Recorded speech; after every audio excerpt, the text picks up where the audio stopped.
Welcome back. Welcome back to another episode of Till the Wheels Fall Off. I am Matt. I'm Paige. Today, I'm going to be answering a ton of questions that I've gotten from listeners and followers over the last couple of years that we've never really addressed straight up. A lot of times we'll get asked questions and I'm like, we've answered that, but I can't even remember where we answered it. Like it's at some point during an episode. You know what I'm talking about, Paige? Like we get those questions a lot. It's like, I know we've covered this, but I couldn't even tell you where. The goal is after this episode, maybe the next one as well, that we've got a catalog of all of these that you can reference and go back to. Maybe if you need to be reminded of something, or you're in a different phase of your healing, or maybe a different phase of your boundary setting, or possibly walking away from a relationship and you just need clarity. Goal is at the end of this that you've got that. Now, something a little bit different here for the next episode too, maybe more than that. Paige is going to be taking a little bit of a hiatus. The work that we do here is really, really heavy. When we first started the show, we wanted this to be something super positive, and it was going to be us sharing, I think, the brighter aspects of our lives. Yeah. You know? Yeah. And then it became work that we were doing to help people that were in a place that we had gotten out of. And sometimes it's really painful to go back, and it takes a toll on you on a personal level. And I think that the phase of life that we're in right now with kids and everything else, your time is better spent doing some other things. Yes. And it's not goodbye forever by any means. No. You get me, which is a consolation prize. It's not a very good one. I'm fully aware that Paige is the star of our show, and that's what makes us special. It's what makes us unique. There's a lot of pressure, sir. It's the two of us together, but I love your perspective. Speaking of your perspectives. Yes, I will still continue doing my Friday Pages perspectives. I did skip last week, but I'm going to continue doing them. I think they're good for me, and they're more growth oriented, and I enjoy putting them together. It's just these weekly ones, it's too much for me right now. I've got to take care of my kids and kind of organize and get my life together a little bit before I come back. But I will be back. I'm not going to go away forever. No, and I wouldn't do it if you weren't part of it. That's boring. No one wants to hear me sit up here. But anyway, just wanted to give people a heads up on that. We've always been pretty transparent, but at the same time, ask for your quiet support through this. You will still get the content that you are used to, just a little bit different. If you're a Paige fan and you're not a Matt fan, that's okay. You can skip the next few weeks. That's totally fine with me. You will not hurt my feelings whatsoever. I don't know. You're going to give some pretty solid information. So these questions are really good. Come on. These questions are really good that we're going to be answering. Hey, shout out to today's sponsor, SoberLink. If you don't know what SoberLink is, think of it as the world's greatest accountability device that also happens to look like a breathalyzer, because that's what it is. I want you to think of it as an accountability device. If you're someone like me and you're trying to rebuild trust in your relationship, your words at this point don't have a lot of value because we've said all these things. I can't remember how many times I told you, I'll be different this time. I'll be better. I'll be a good man. I've done all these things. But at some point, my actions weren't backing that up and my words were meaningless. SoberLink can help you deliver on that promise because it is an accountability device, truly. You set up a network of people that get alerted every time that you use it, and they're going to know that you're really doing the deal. Each time you use the device, they will get an alert that says, tested negative, however many times you choose to do that throughout the day, so there's no arguments about it. And it's really a gift that you give your loved ones. I can't think of all the times that you were triggered by something I had done and you wanted to ask, hey, are you high, or are you using, are you drunk? I mean, I still do that sometimes. Let's be real. And sometimes this can cause a huge fight in the relationship as you're looking at one another and there's not a lot of trust there and you don't want to, you're walking on eggshells. SoberLink deletes that. There's no more fight about it because you've already agreed to this in advance and you're just using it and it becomes a normal part of your routine and your day. It gives your loved ones space to not to have to wonder and to look for bottles and to go around asking your friends, were you with him last night? Was he actually where he said he was? It's an amazing tool to rebuild trust. And it's going to let your loved one know if they just need to adjust and learn to trust again, or if they were correct and they knew you were drunk because the test even says that you were drunk. It's a really useful tool in that regard. And this thing's legit. As far as technology goes, it's second to none. It has military-grade facial recognition technology. It is tamper-proof. You cannot mess with this thing. They have figured out all the things that guys like me try to do to these things to get around them, and they're 5 steps ahead of you. Don't even try it. They will be alerted if you do try to tamper with the device. And if you're at the point in your relationship where you're done, and you're just trying to make sure that your kids are going somewhere safe, it's there for you in those cases too. It is court admissible in all 50 states and in Canada. Is trusted by over 200,000 people and is considered the gold standard in court. Courts know about this. You can get these things written into your custody agreements. SoberLink's a great partner of our show, and they're offering our listeners 50% off a device just by going to our link, soberlink.com/wheels. Enter your email address where you'll be sent a coupon voucher for 50% off a device. Again, that's soberlink.com/wheels. So thank you to SoberLink. And now on to the episode. Back in to answer your questions, sans Paige. And she is okay, guys. I promise you. This work just gets really heavy and people just need a break sometimes. You probably feel this way with your job or anything else that you do. Hobbies, working out. Maybe you ride your bike. I don't know. People need breaks from stuff. And whenever you're a content creator and you're kind of counted on every week, you make do. Luckily, there are two of us, and I will probably go through this at some point as well, and she'll be there for me. And that's why things work between us. These questions are broken out into 4 categories for this episode. Probably be 2 parts to this. And these are some of the best questions that I've been asked over the years, compiled them going back through emails, through DMs. It took forever. But the first set of questions are going to be inside the mind of an addicted man.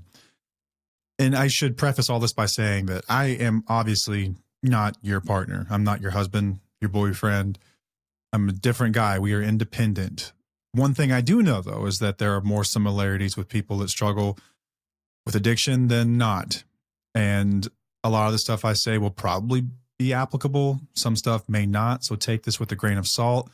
I'm going to give you a look inside my head and the men that I've come to know over the last nearly 13 years of being in recovery. And I'll do my best to give you some insight. I know that a lot of partners have questions about some things that they can't quite get from their loved one.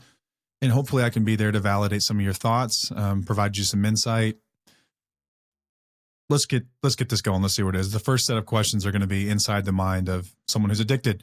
First question I got: what was going through your head when you were still using? Not a lot. I think that my logic was warped a lot. I was in survival mode. I was feeling a lot of shame. I was feeling, without realizing, I was very, very selfish in a lot of the things that I was doing. Like I loved my wife deeply, and that's never changed. I guess I thought that I should be judged on my intentions rather than my actions. And I don't think that that was even conscious. I think that that's just the way I felt. Like in my heart of hearts, I knew that I loved her and I wanted to do the right thing. And I intended to do the right thing. And I guess I gave that more weight than the way I actually showed up day to day. And I imagine that a lot of people feel this way too. Very, very few people, if any, show up wanting to hurt someone. We just want to feel better. That's really it's that simple for most of us anyway, I would say, is that we just want to feel better. And it's ultimately through that we end up hurting the people that we love the most, more than we even hurt ourselves. We don't set out to do it. And so I wasn't thinking about much of anything other than that my intentions are really what mattered at that point in my life. And I quote unquote had it under control, and I would be okay if I could just get through this next period of my life. And it was always like some next hurdle. If I could just get through this month or this quarter, or if I could get over this promotion or whatever it might be, then everything will be okay. Like I always thought I had to have things in order and in my life to get to the point where I would decide to do something about it. But there wasn't a hell of a lot going through my mind, really. It's survival mode at that point when you're in addiction. You're just thinking about, at that point, it's like my next fix. I was thinking about escape. I was thinking about just getting comfortable and just feeling better. That's really it. And Paige wasn't either, she wasn't really enabling and she wasn't really controlling either. But she didn't make it comfortable on me. Like she always judged me by my behaviors and my actions. She always did.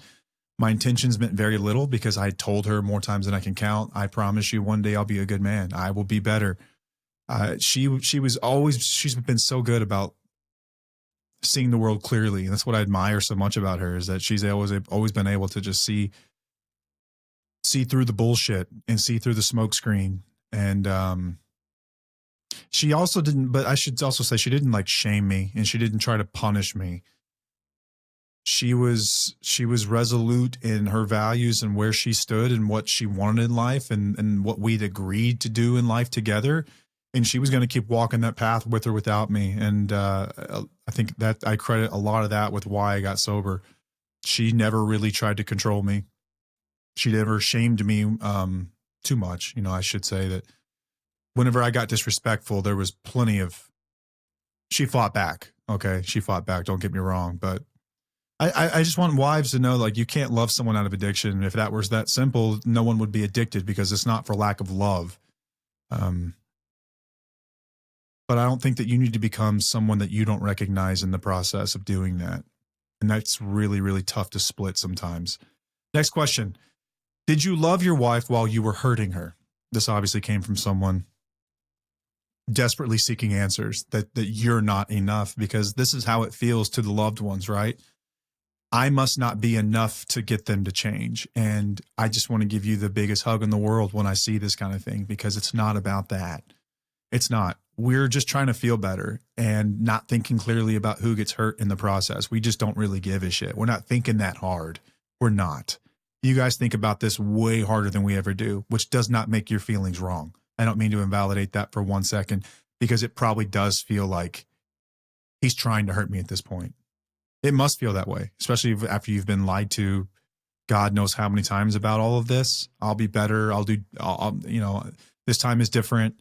I'll act right. I've got it under control.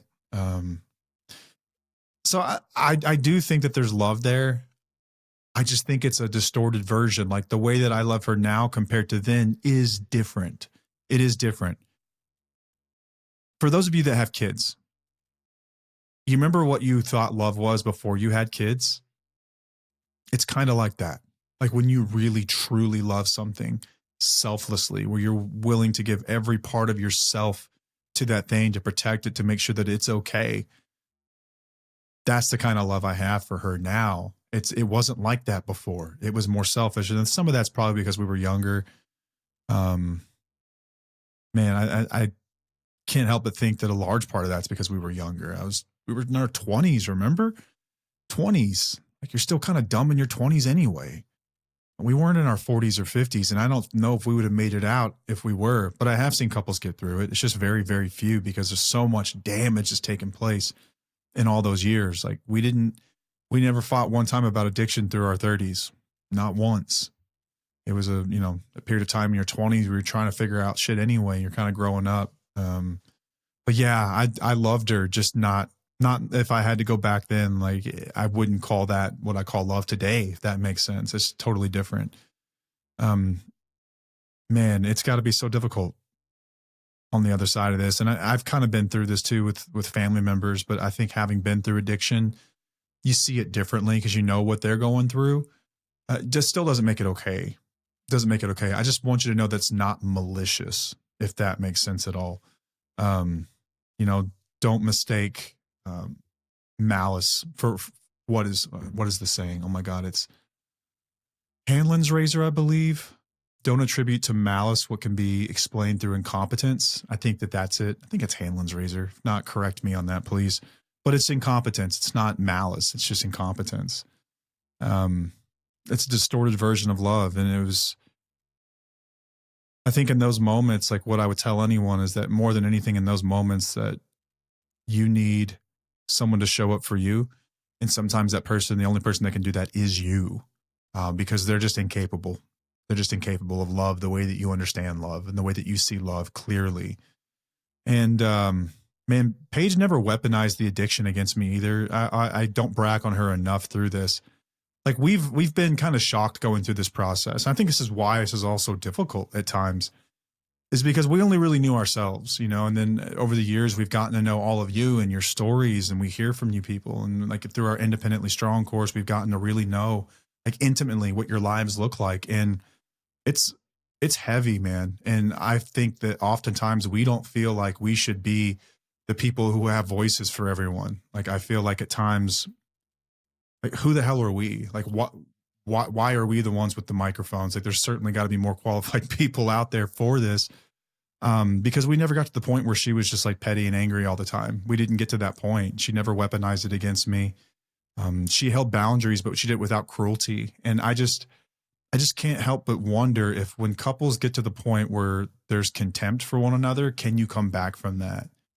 I will forever believe in the power of people to persevere and to rebuild, but I wonder about that. Like, how much work does that take? Like, is the juice worth the squeeze? I don't know. More philosophical, I guess. It's a rhetorical question, something for you to chew on. But um, man, I think that there's a lot of people that when you've been made to feel small for so long, like when you've been just beaten down figuratively and sometimes even literally by your partner in addiction, the only way that you can fight back is to feel powerful in some way, and that's by clapping back. That's whenever they make you feel small, you try to feel bigger, and you become controlling and petty, and it rarely ever leads to healing. We never got to that point. And so that's why I'm saying, like, am I even why am I even talking? Why are we even talking about this? But I know that we know enough about it on the other side of it to know what did work and what doesn't. But yeah, I absolutely loved her, just not in the way that I would consider mature love by any means. It's very juvenile love, very surface level love. Because what is love really, right? It's sacrifice. It's being selfless. It's thinking of others before yourself. It's thinking about someone else's needs is more important than your own. And by that definition, that wasn't love. That was comfort. It was familiar. It was surface level commitment, but it wasn't real love. I did love her. If you had to ask me, I would have said absolutely. But the way that I love her now is vastly different. It's really different. And so I think it is possible for people in the same relationship to be, one feels like they're truly in love and the other one would say they are, but they're actually not. And I think that that's a really painful realization people come to. I've watched them come to, where they come to understand that they've loved this person, but this person does not love them back. Not in the way that they define love anyway. And that's a reality for a lot of people. Next question, what finally got through to you? I've answered this one several times over the years, but again, I wanted to kind of compile everything so it would all be here. So the next time we get a DM about this or something, we can just refer them to this episode. It's like, hey, we're going to answer that question in that episode. You don't have to go browsing around for these little sidebars of a conversation.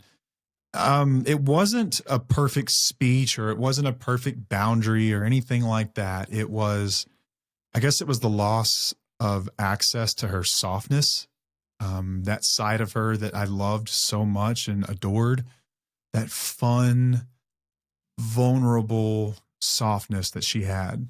And this is the point in your relationship where there's still trust and there's still admiration. And I had lost respect, and it didn't feel good.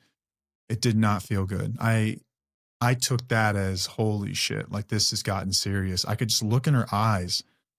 And there's a look in a woman's eyes when you know that they're done and they're not mad at you anymore. They're not like being petty. They're not even like upset. They're just done, like an executioner stare of indifference. And that's the kind of look I was getting back from her. She was making plans on her own to go live her life, and I wasn't part of that. And I didn't get to be part of those conversations. I lost access to the parts of her that you get access to when you're in a relationship with somebody. And that was enough for me. Now, that's not exactly common. I know a lot of people who will take that much further. We have different pain tolerances. I've always said that I think I have a lower pain tolerance than most people. I wish it were as easy as it was for everyone, like it was for me to get to that point, even though it was, I say easy, it's all relative, right? I know people that have had to burn down multiple marriages and multiple families before they finally got it. I know people who have had to go sit in prison for a while before they finally got it. People who have had to lose quite literally everything, living on the streets before they got to that point. I think that the stigma of addiction is getting better, and I think that we are getting better at talking about this as a normal problem that people face, and that is a good thing. But what I don't want people to lose sight of is the reality that people generally don't change until their consequences dictate that they need to change. It's time plus pain that equals change. It's not, oh, you poor thing, what can I do for you? It's not all the support in the world or all the love in the world, because addiction doesn't give a shit about that kind of stuff. It's consequences that ultimately get people to the point where they feel like they need to change something, and that's pain. Some of us don't get there. Some of us ride it and we die because we don't reach that point. The pain tolerance is so high that we will die before we get to that point. But for the lucky ones, they'll get in enough pain where they're ready to change. It's time plus pain equals change. And I was in enough pain for a long enough period of time where I finally decided I don't want to do this shit anymore. I couldn't lie to her anymore. I could not look at the person that I trusted and who trusted me. I think that was it. It's like, this person trusts me and I'm lying to them, and I couldn't do it anymore. For a lot of other people, it's going to be more than that. They're going to have to really see actual consequences, because here's the truth about, I'm going to go on a limb and say, anyone who struggles with this substance problem, is that if we could use a substance, our substance of choice, without consequence, we would do it. And it would be disingenuous not to say that. I think that's true. I really do. I've talked to enough people. I know for myself that if I could do it without any consequences, then why not? It's the consequences that prevent us from doing that again, because it got so bad. So what does that look like for your loved one? I don't know. I don't know. But I know that Paige didn't go scorched earth on me. She just stopped over functioning. She stopped trying to save me. She stopped trying to make excuses for me. And she was just going to go live her life on her own. I've seen other people where they have to set boundary after boundary after boundary, and they have to get kicked out of the home, and they have to see their loved one go on, live life without them. And they have to see restraining orders and no contact orders before they get ready. It takes what it takes, and it takes what it takes. But you don't necessarily need to threaten or scream or perform strength. I think that you have to just remove yourself from the role of savior. And I think that's what Paige had done finally, that got to me, that finally got through to me. And the last question, what made it different this time? Oh, that's like the $1 million question, right? Like, what's different this time? I always ask people that. That's why I always talk about, like when I say talk about SoberLink, like the accountability tool, like you've got to have skin in the game here. What was different about it this time is that I was done negotiating with myself. I was done negotiating with the truth. I wasn't even trying to earn forgiveness. I was just trying to become someone different. I was trying to become someone that I could be proud of. And the next question I always get here is, well, how do I get him to see that, your loved one? How do I get my husband to get to that point? I don't know your husband. I don't know how high that guy's pain tolerance is, but I know it's probably, he's got more in the tank if he's not changing at this point. And that's the dangerous part. And that's what sucks, is sometimes you've got this fear that if I detach too much, then I'm going to lose them. Like they're going to just, I don't know, without hope, people do scary things. A person without hope is dangerous. So it's like you have to have just enough hope left in that recipe, and you have to have just enough patience left. And I think that you also have to be completely done at the same time, if that makes sense. It's like these are oxymorons, but they can exist together. And I think that's kind of where Paige was. It was her steady but firm presence that kind of gave me clarity. And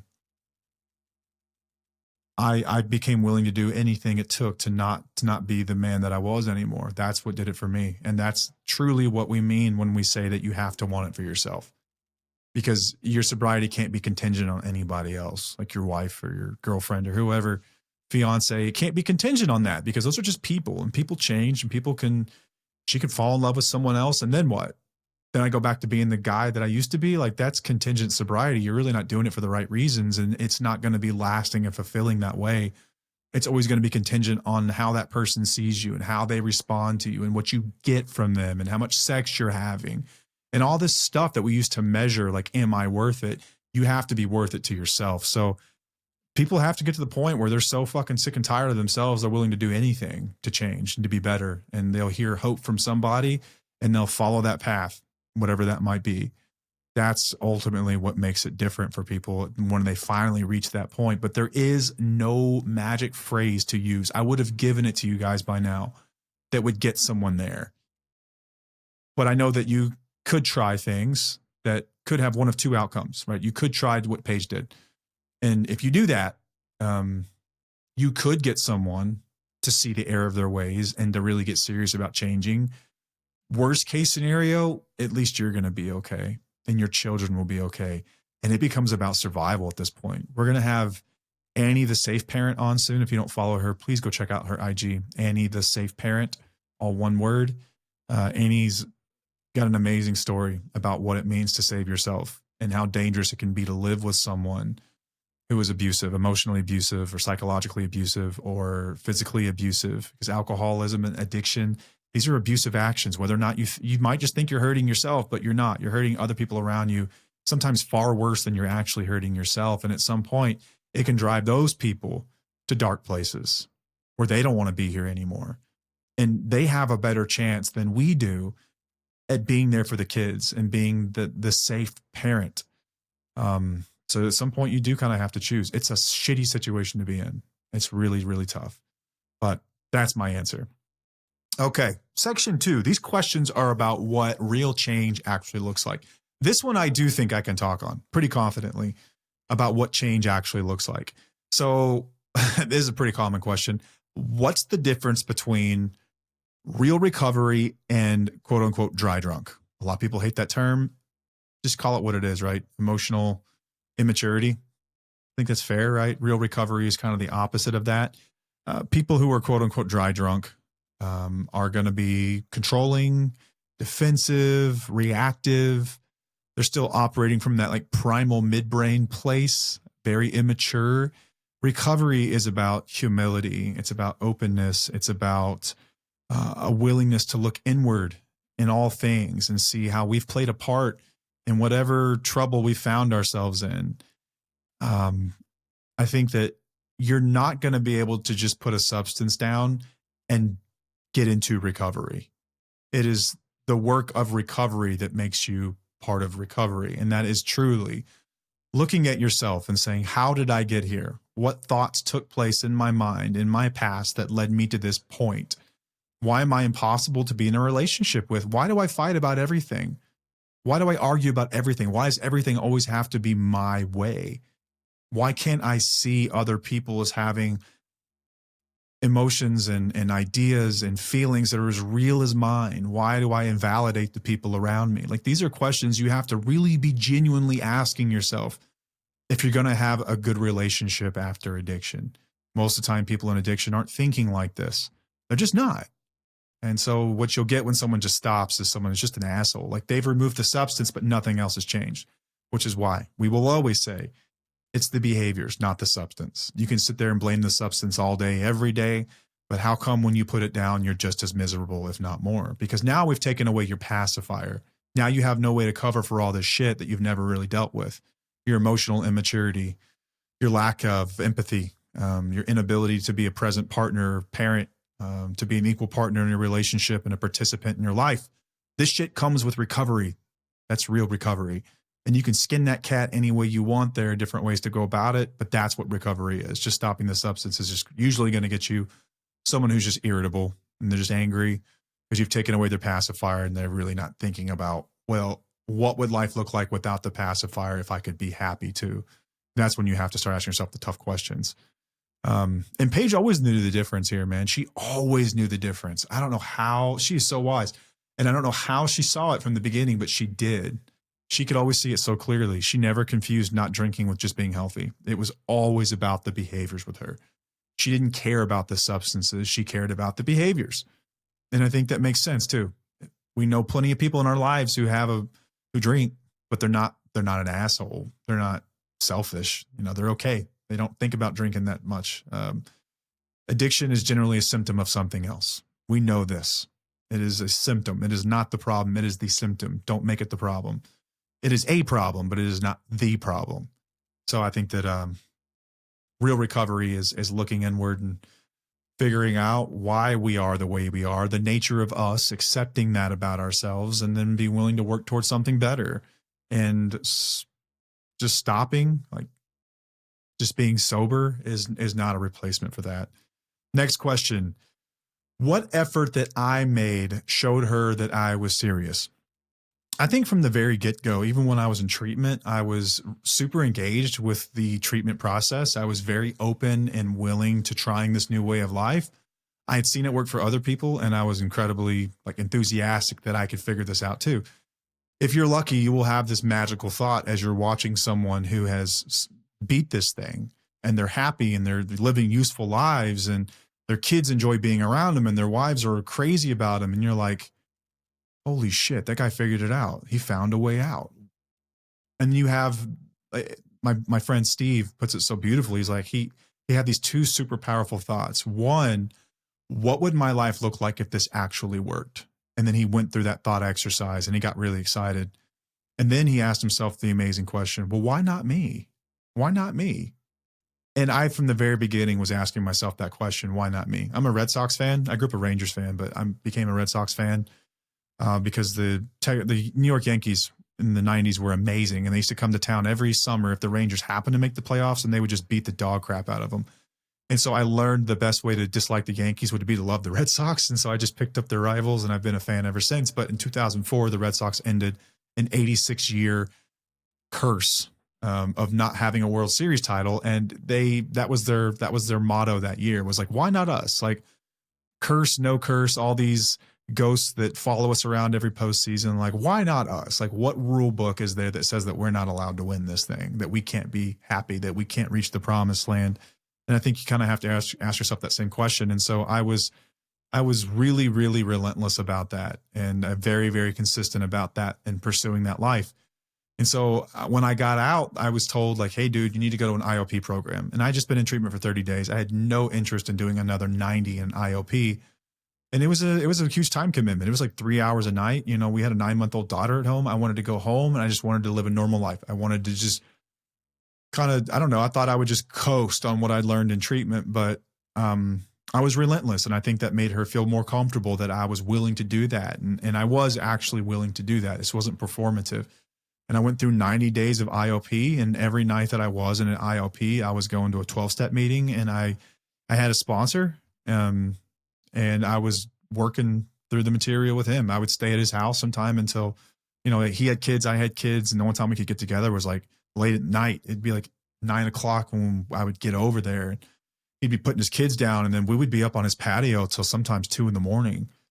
And I would get home like an hour drive from our house at 3 a.m. And then I'd be up at work the next morning at 7. And like, that was rinse and repeat for first 4 months or so. Like, I was doing that on a pretty regular basis, not every week, but probably every other week, every 2-3 weeks or so. I don't know. It was regular, and going to meetings and like really talking about this stuff too. Like, I was interested in it, and like, you can't fake that. I was interested in being a better person, and I was interested in learning about her experiences too.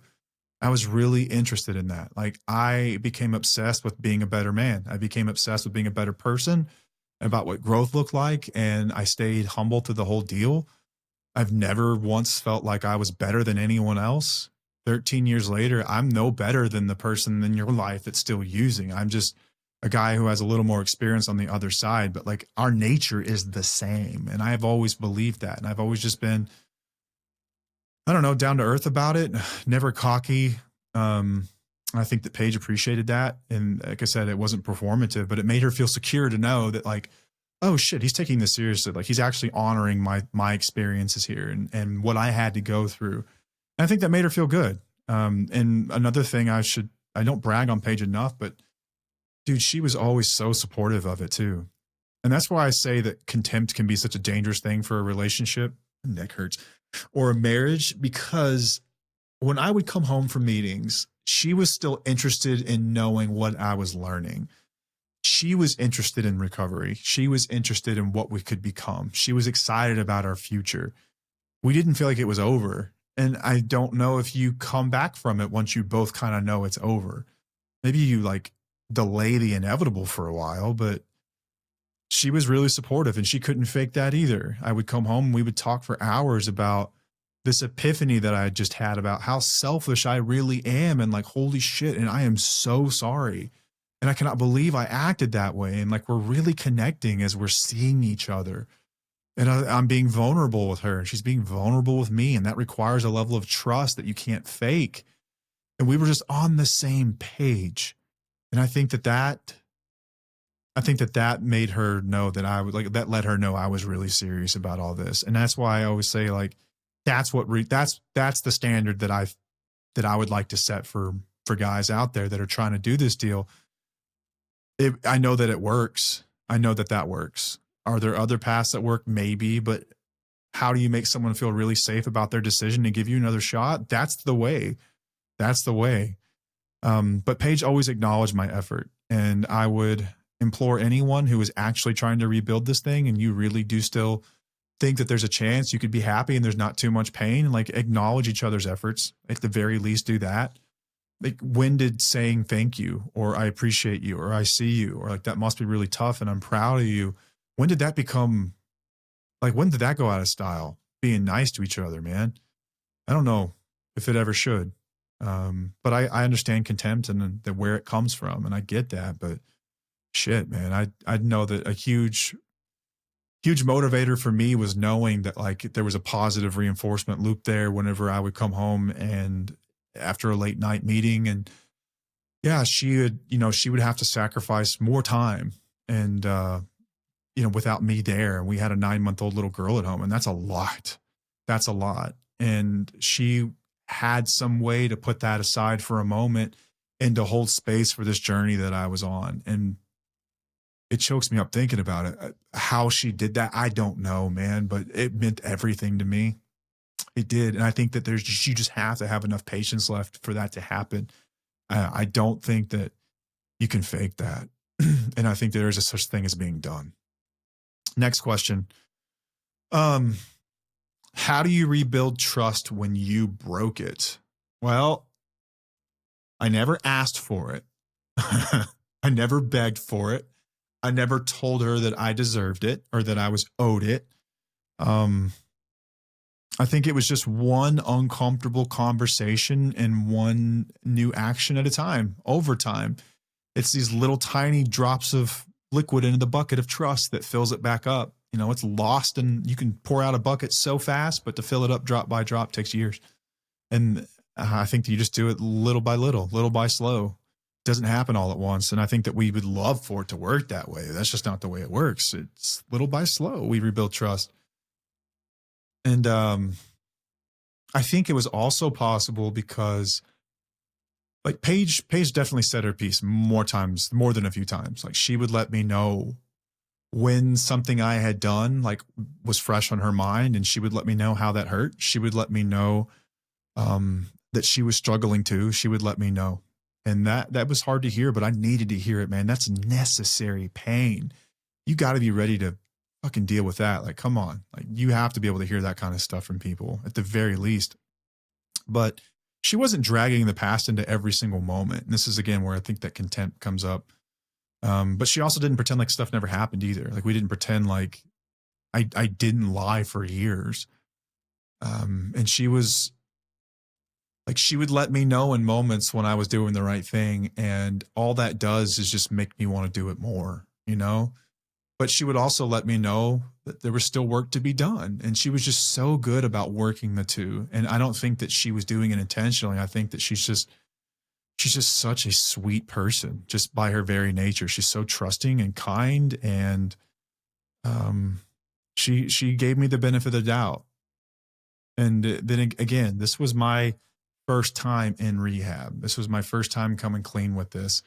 You're not a bad person if you've gone through this 30 times and you don't think you have that left anymore. And I think that's what sets our show apart, is it will tell you that's okay. Like, why wouldn't that be okay? Show me in the rule book where you have to get shit on forever, put yourself up to it again and again and again when your body knows the difference.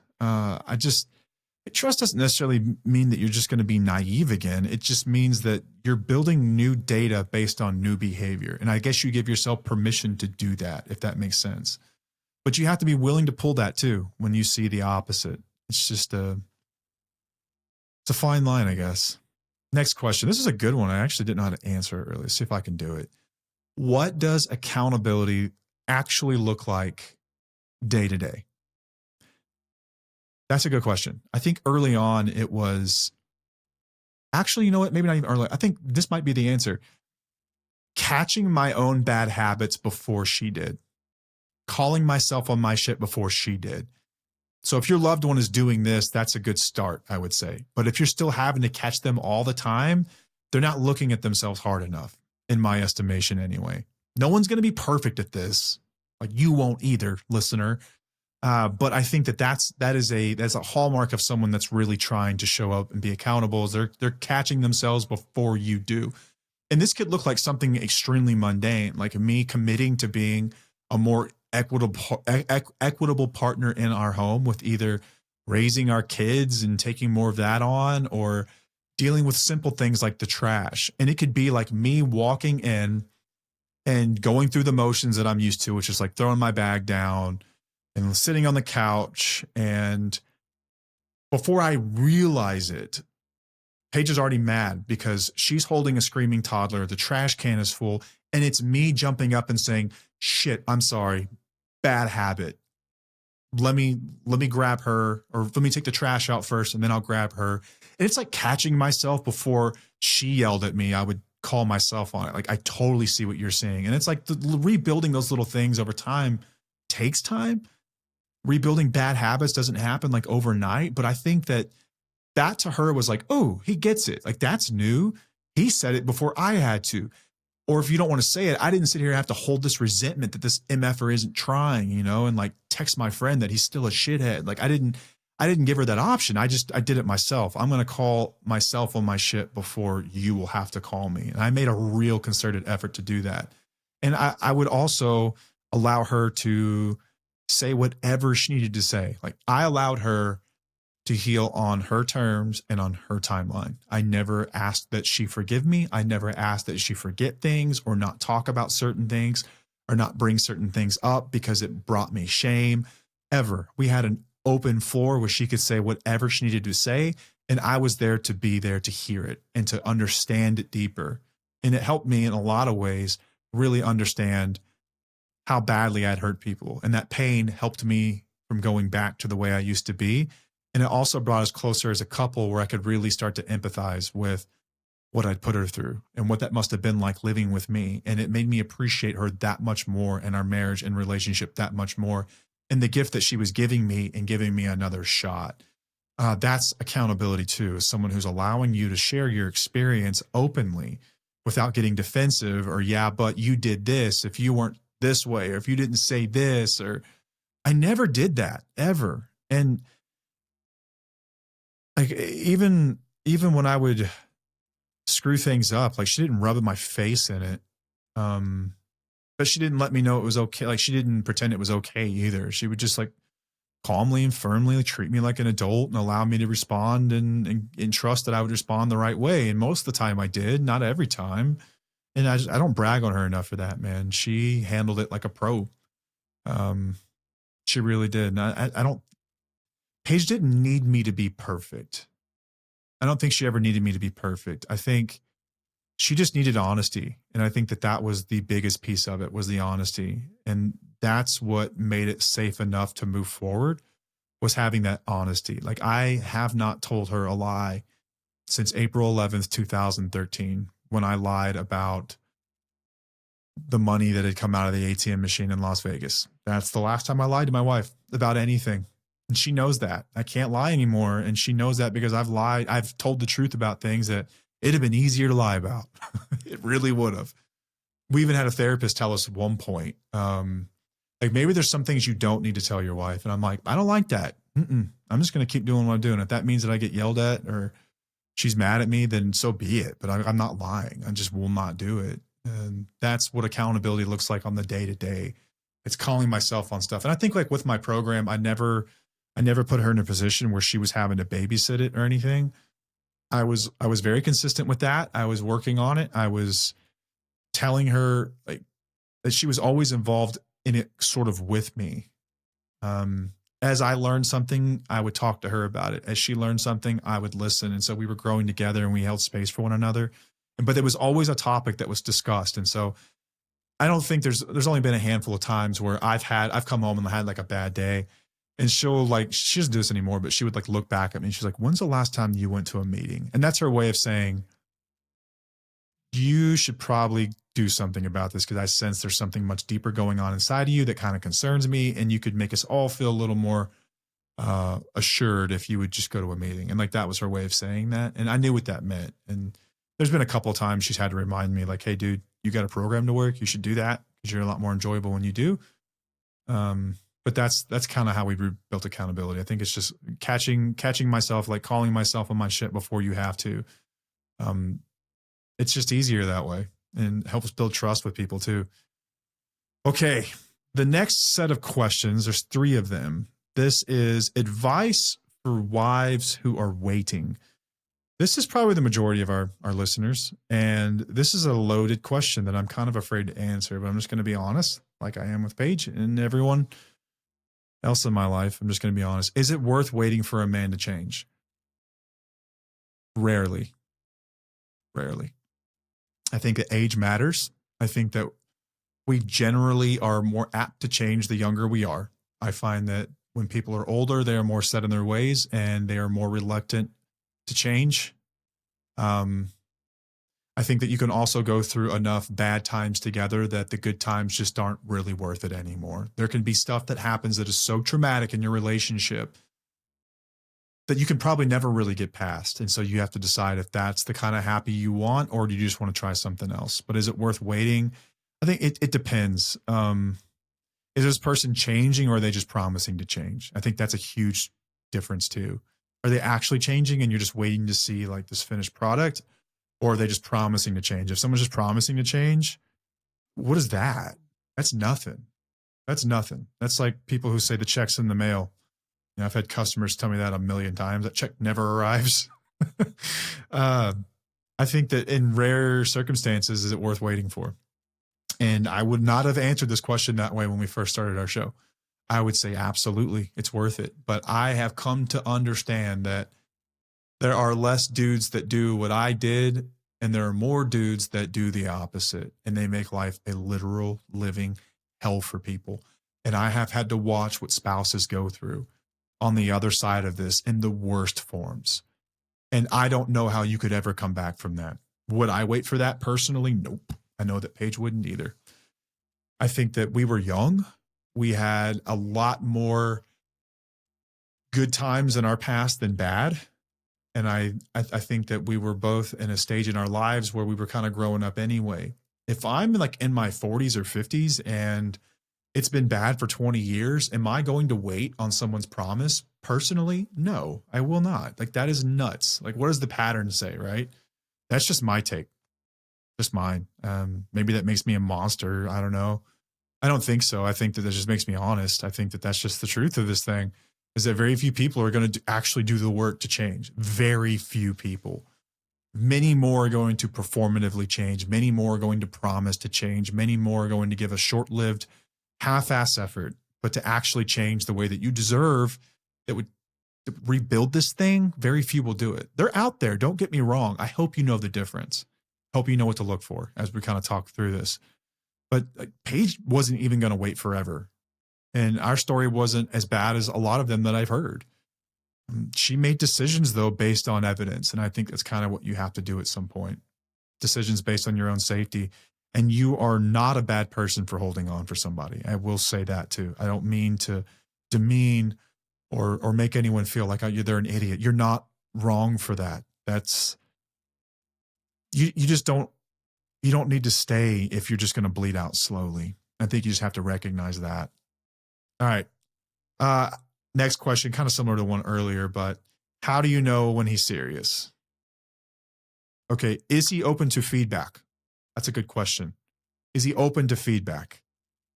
Or is this person just trying to manipulate your emotions? Is their recovery conditional?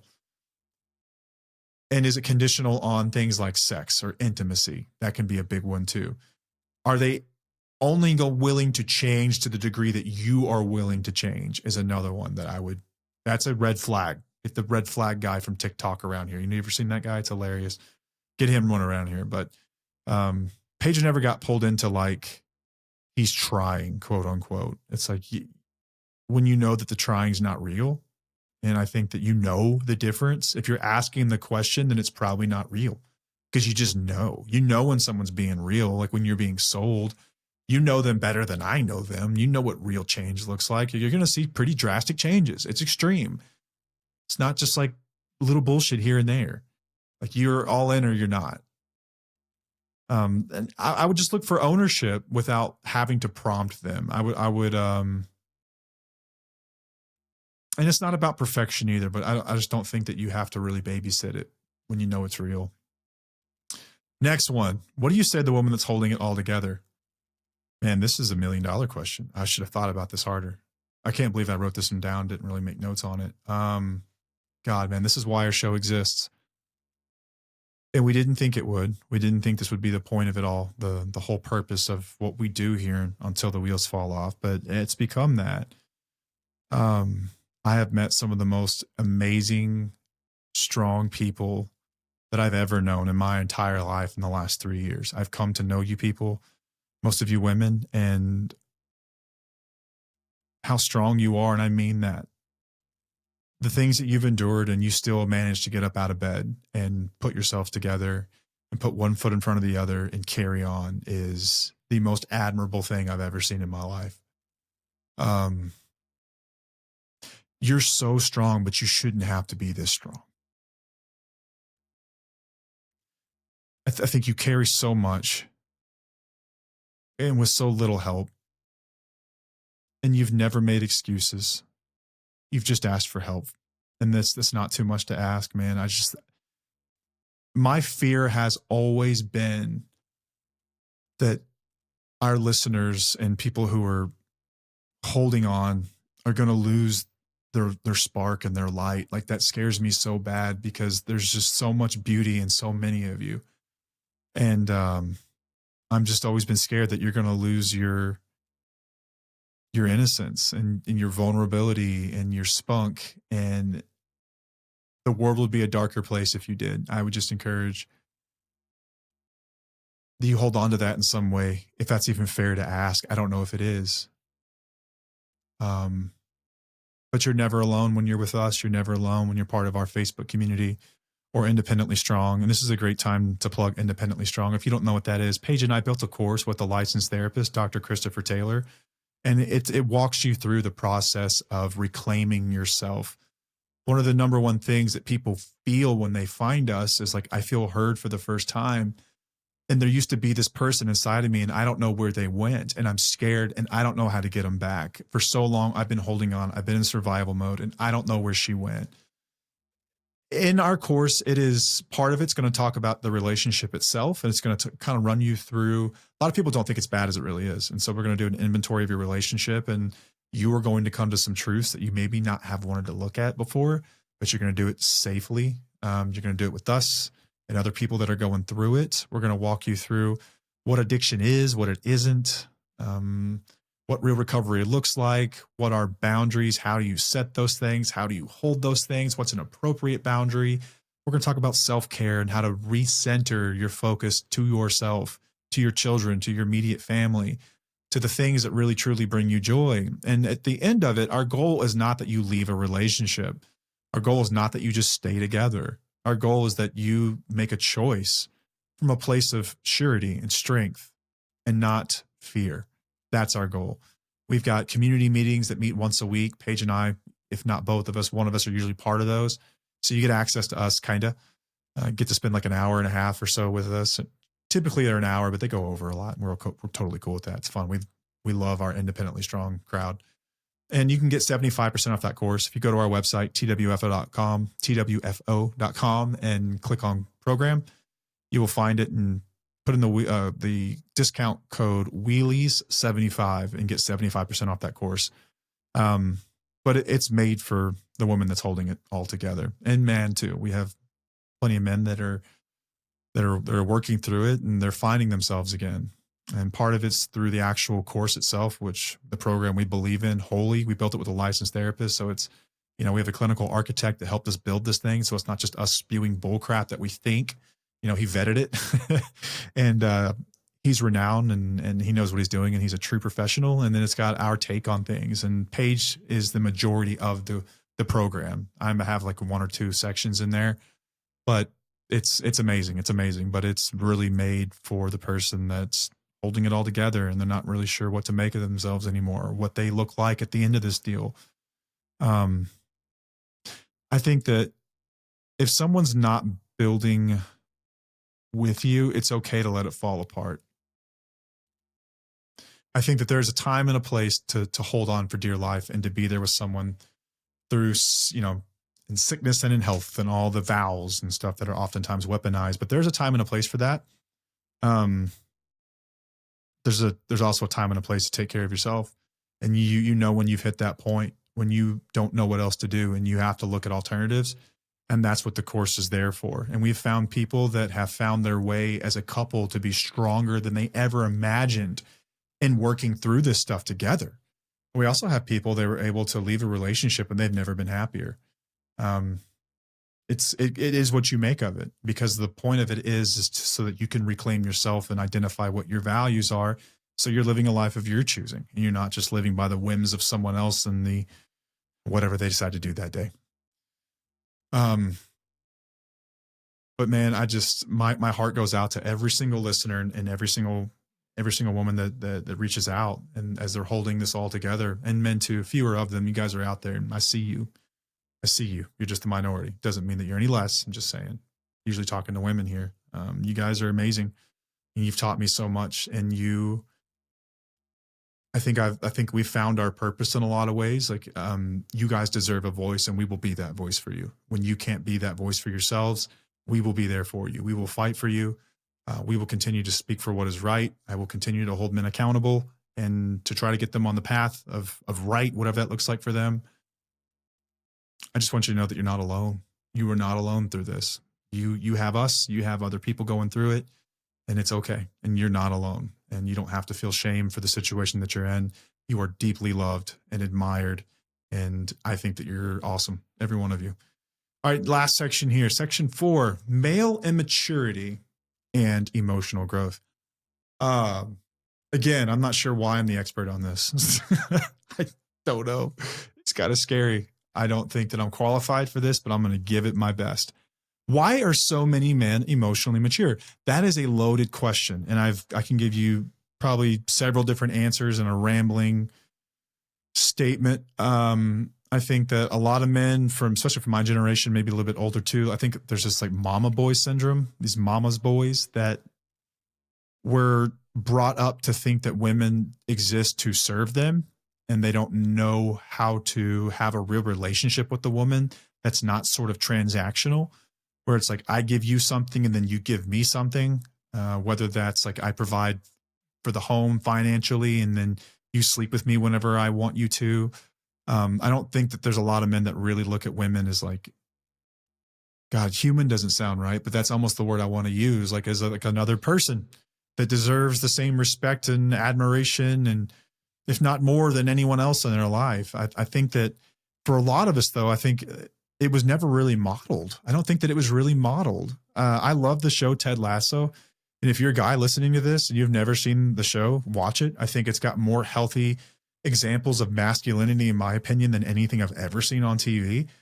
The characters that don't have it stick out like a sore thumb, but I think it is men who are modeling what I think is healthy masculinity.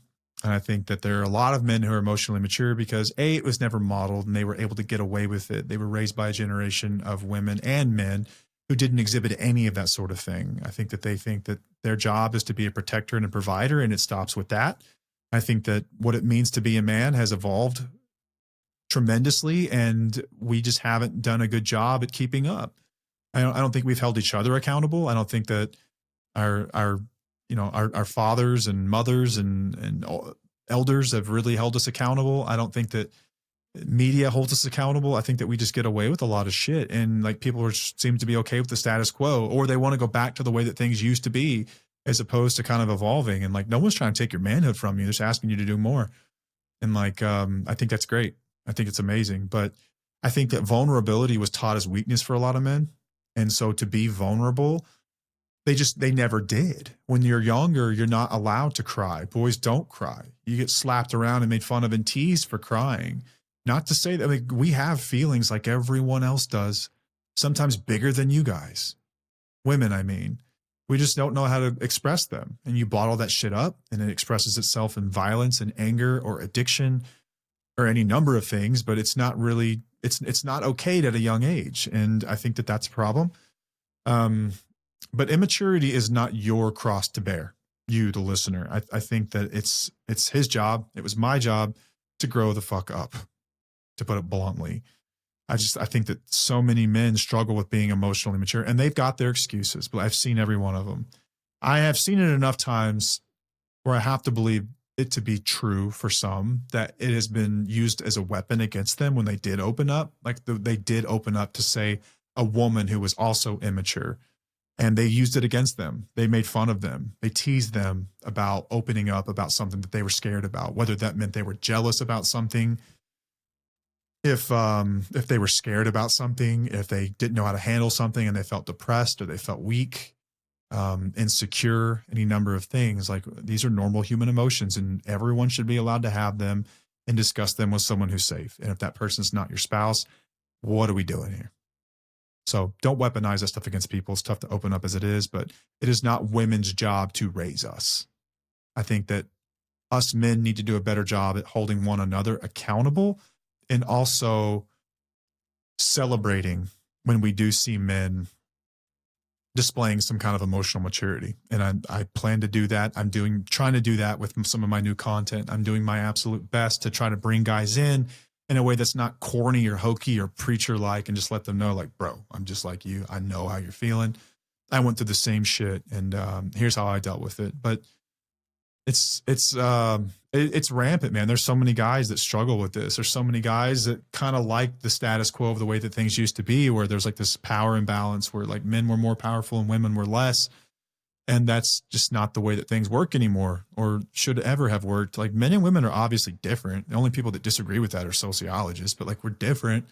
We bring different things to the table. A lot of times we're wired in different ways, and like, they're complementary and they work really well together. Like, whether you have a traditional marriage where you've got traditional roles where you stay home and you take care of the home and domestic stuff, and like they go to work and they do all that stuff outside the home. I think that when you guys get home, you need to celebrate each other's worlds. I think that you need to be open with each other. You need to be vulnerable, and you need to have real conversations, because what is intimacy if it's not that, you know? And I think just a lot of men struggle with it. I don't think they know how. I don't think they know how to really talk, but it's not an excuse. You better fucking figure it out. It's not that difficult. It's really not. Like, I struggle with this when I talk to guys that don't know how to open up. And it's almost like you have to pry it out of them. And actually, I don't know what you think. Did you think that it was, you were protecting something by acting strong all the time, or being tough all the time, or getting angry when you didn't know how to express that you were scared? Like, that's, we've got a lot of work to do. But I don't even know if that's a ramble of an answer, but that's why I think that so many men are emotionally immature in a nutshell, because it's never really been modeled. But I see that changing, and I see that heading in the right direction. And I hope that we get to the point where we're raising a generation of men right now, who are young boys, you know, in elementary school, middle school, that won't struggle with that same sort of thing. You know, we will lose more men this year to suicide than we will lose women to breast cancer. There's a reason for that, because it's not like we don't have feelings.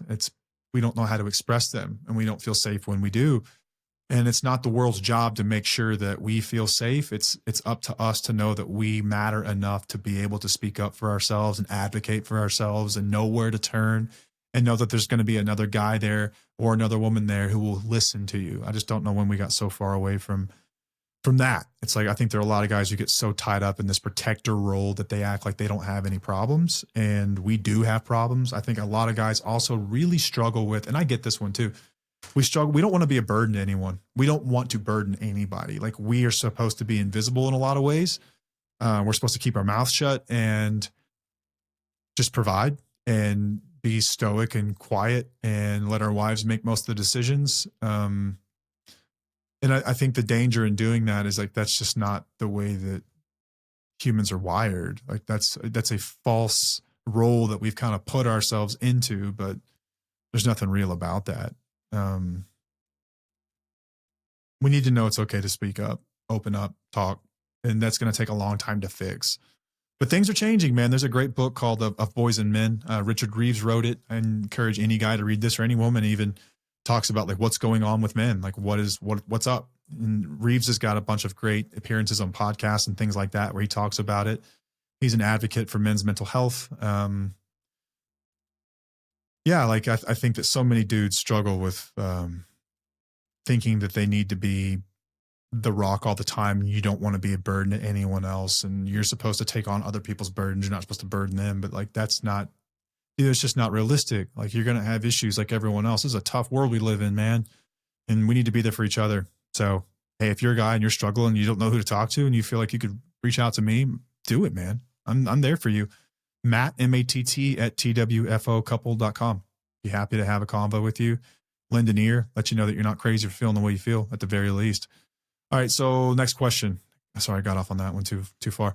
What helped you grow up emotionally? I think it was pain and consequences. Honestly, I think it was finally getting over the fear that if I actually tried, let me back up. I've always kept the bar incredibly low because it meant that I couldn't fail. And for the first time ever, I raised the bar to a point where I would actually have to put forth some effort to meet it. And I think that it was pain, consequences, and ownership that got me there. And I've never been afraid to express how I felt. I don't care what you think about me. I don't care if you think I'm a huge pussy. I don't care if you think I don't fit the traditional role of masculine. I don't give a shit. Like, you're not hurting my feelings for 1 second, dude. I don't care. Like, I have scrapped with dudes in a parking lot and thrown fists, and I have cried with them in coffee shops, and I have no shame in between. Like, I don't see why it has to be all or nothing. You know what I mean? But I just, I think it helped having Paige, who's an incredibly sensitive person around, let me feel safe in that space, and being around friends that I grew up with. I just got lucky. I've got really awesome friends, and we have deep, meaningful conversations. And then when I got into recovery groups, that's what we talk about as guys, like real shit. And it became like cool to talk about that kind of stuff and to express yourself in those ways. And it wasn't something that we teased anyone for. You know, it became like a really cool thing. It was a cool thing to be an emotionally mature man. And that was awesome. But I think that ultimately what causes anyone to change, it's going to be pain and consequences. That's what got me to the point where I was like really ready to do it. Were you did I write this down wrong? What were you afraid of in being vulnerable? I think, again, I think that I don't think I've ever really struggled with it. I am who I am, and like, I like me. I don't care if you do. I like me. So I'm cool with whatever I put out there, I guess. Like, you can't be afraid to be cringy to make content like we make, or to be on camera and say what you think. Like, people say all kinds of mean shit. Some dude recently, oh, what did he say? I got to find it. Hang on. Give me a second as I scroll through my messages. It cracked me up so bad. This dude took the time out of his day to just write fucking loser on this video that I'd made.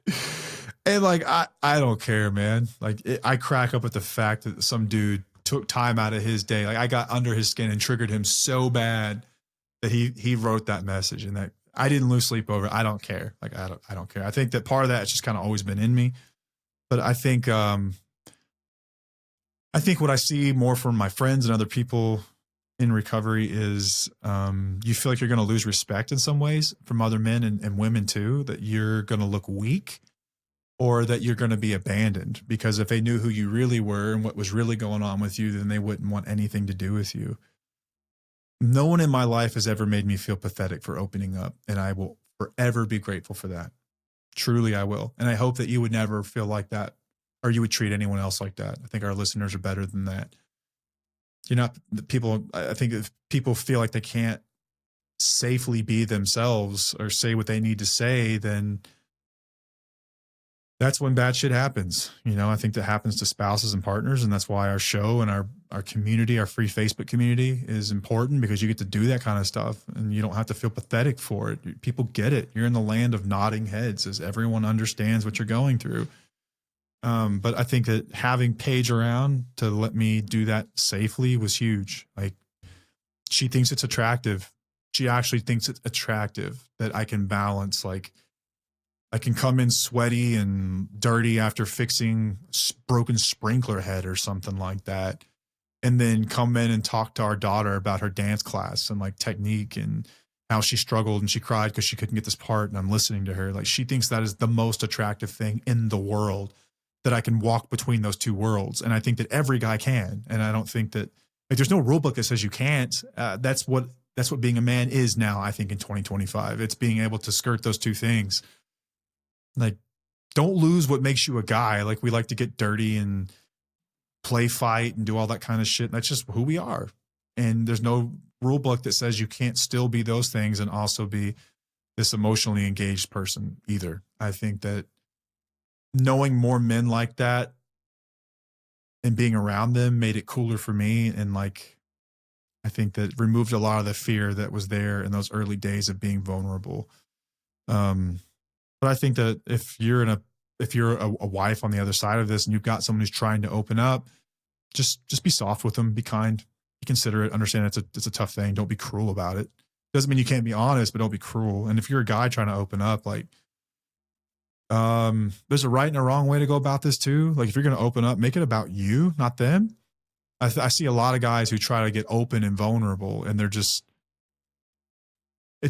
them blaming someone else for their problems, and it's disguised as like being vulnerable. That's not what we're talking about, dude. It's about like owning the way that you feel about something.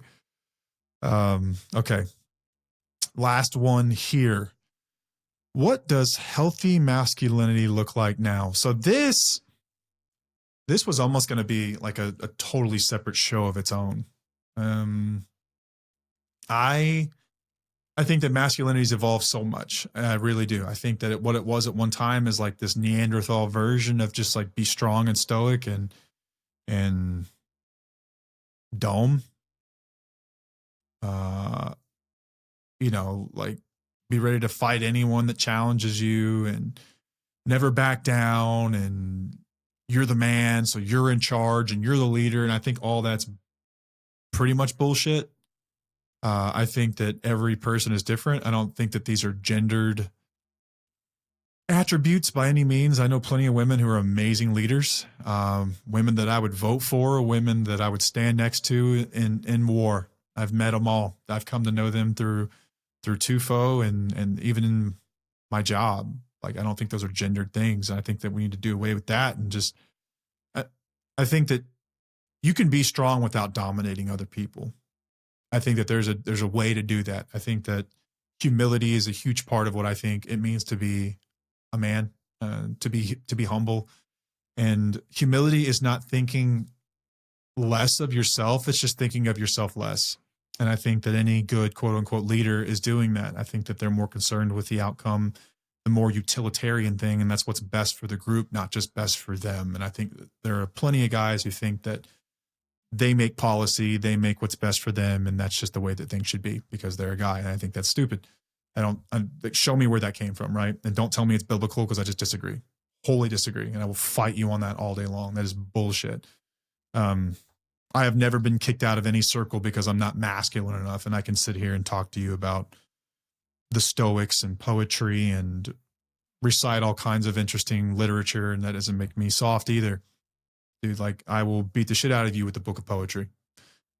You can do both, you know?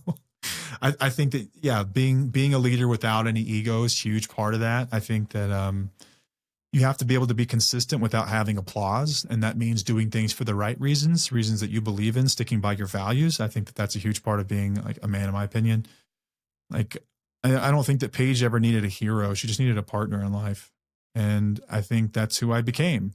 And I think I've seen plenty of other men do this very thing.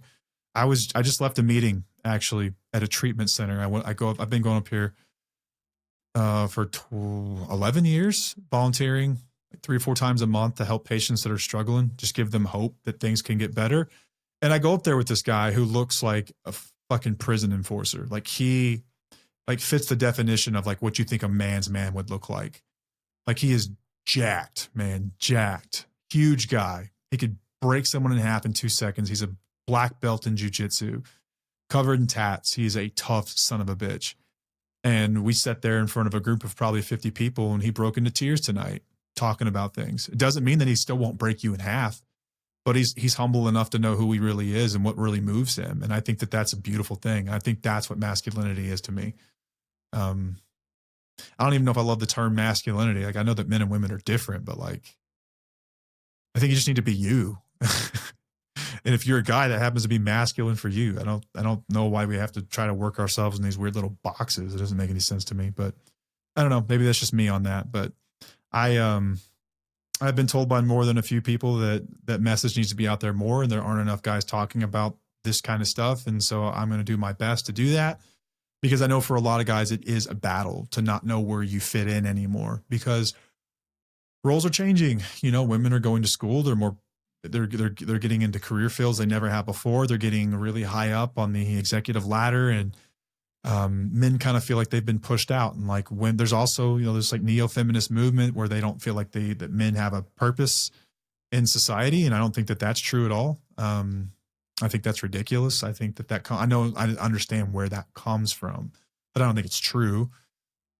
And I know that there are a lot of men who feel like they're kind of pushed out, and they're angry, and they're fighting back, and in all the wrong ways. I think that, again, I think we work incredibly well together in general. This is kind of how we evolved, and it's a system that works.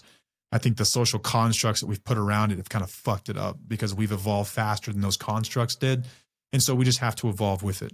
Doesn't mean it's the end of men and women. I think it's just the end of that construct. If it's served its useful purpose, I don't think it's all bad, but I don't think it's all good either. And I think there's some new ways we can look at things that are more fitting for the times, man. Yeah. And I hope that something I say at some point can help someone along the way. I hope that with this episode, I've given you guys some answers that can to help. And I just want to know that, to the woman listening to this, that you matter. You matter in this equation. Your clarity and your choices, the example that you set, are ultimately going to shape your outcome. Paige wasn't just a bystander in my recovery. She was an active participant, but I think more than anything, she was a catalyst. She was a mirror, and she was a safe landing. And she wasn't ever petty. She never punished me. And it was never performative, because there was still patience left. We didn't have contempt for each other. And I think that gave me room to rise to the occasion, but I had to do that work. But not everyone has a Paige. I understand that. And not everyone, it sounds cringy as shit, but not everyone's going to do what I did either. And I don't think I'm special. I don't think I'm unique in the slightest. I think that what I did is possible for every single man, woman, and child that wants it. It's an equal opportunity for everyone. It's just, are you willing to do the work? And that's what it looked like for us. But in part 2 of this, I'm going to cover things I wish more women knew. Again, I don't know when Paige is going to be back. Short hiatus, however she feels. And again, she's allowed to heal on her terms and her time. And so whenever that is, in the meantime, I hope that I don't let you down too much, and that you still enjoy the podcast and our content. And you will still get Paige on Fridays for Paige's Perspective, which are amazing. I love those. They help me still. I live with the woman, and they still help me. I hear this stuff all the time, and it's still helpful. But thank you for joining me. Thank you for sticking with us. Thank you for being part of our show. We're coming up on 3 years this September. So next month we'll have 3 years, and we'll have to find a way to celebrate that. Yeah, there's some really cool stuff in the works behind the scenes. More partnerships, bigger partnerships. We didn't get our workshop done this summer. Things changed a little bit, but we will have some come up. A meetup this fall, I think, would be really, really cool too. Would love to just get everyone together. I'd love to meet everyone that listens. Couples, individuals, get the kids together, everyone. That would be so cool. I already have a place in mind. That would be awesome. So thanks for being on this ride with us. We hope that we can continue to deliver for you guys. We hope that we can continue to be the voice that you deserve. And again, I'm not sure that I'm the most qualified for this, but damn it, now that we've found ourselves here, we're gonna fucking try, aren't we? So thanks for joining me. Thanks for spending time with me. Until next time, I am Matt. She is Paige, and she's just right in there. And we'll see you.